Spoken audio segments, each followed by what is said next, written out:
Welcome to this video. Access to safe drinking water is not merely a convenience but a fundamental human right and a cornerstone of public health. Contaminated water sources can lead to devastating outbreaks of waterborne diseases, impacting communities globally. Therefore, safe and clean drinking water is vital for health. But how do we know if water is contaminated with harmful microbes? One widely used method in water microbiology is the most probable number test, or MPN test. In this video, let's explore what the MPN test is, how it works, and why it's important. The most probable number test is a statistical, culture-based method used to estimate the concentration of coliform bacteria in water. It relies on the principle of serial dilution and probability to determine bacterial density. Coliforms, like Escherichia coli, are indicator organisms that suggest the possible presence of pathogens. Instead of counting individual colonies, the MPN test uses probability tables based on positive and negative growth in a series of tubes. The MPN test is performed in 3 stages: presumptive test, confirmed test, completed test. In the presumptive test, water samples are inoculated into tubes containing lactose broth and inverted Durham tubes to trap gas produced by fermentation. Incubate tubes at 37 degrees Celsius for 48 hours to allow for microbial growth. Coliform bacteria ferment lactose and produce gas. After incubation, tubes showing acid and gas formation are marked as positive. Record the number of tubes showing gas production and/or turbidity. The confirmed test is performed on positive tubes. Samples are transferred to selective media such as brilliant green lactose bile broth or EMB agar.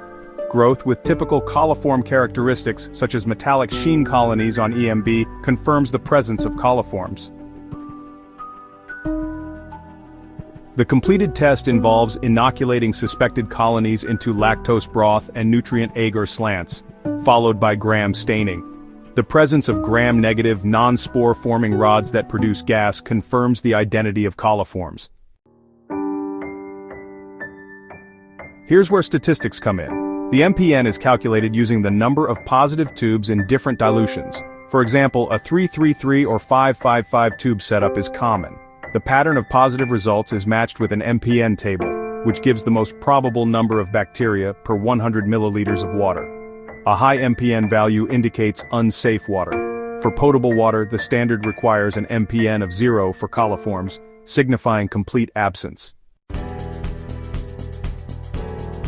The MPN test is widely used because it's simple and inexpensive, suitable for samples with low bacterial counts, detects organisms that may not grow well on solid media, accepted in international water quality standards.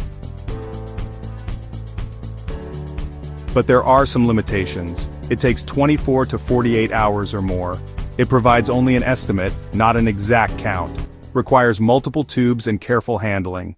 In spite of these drawbacks, the MPN test remains one of the most trusted methods to check for fecal contamination in drinking water, guiding public health decisions and ensuring water safety.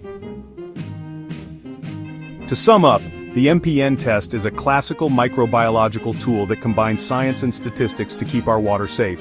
It reminds us how vital microbiology is in everyday life. Thank you for watching. If you enjoyed this explanation of the MPN test, please like, share, and subscribe.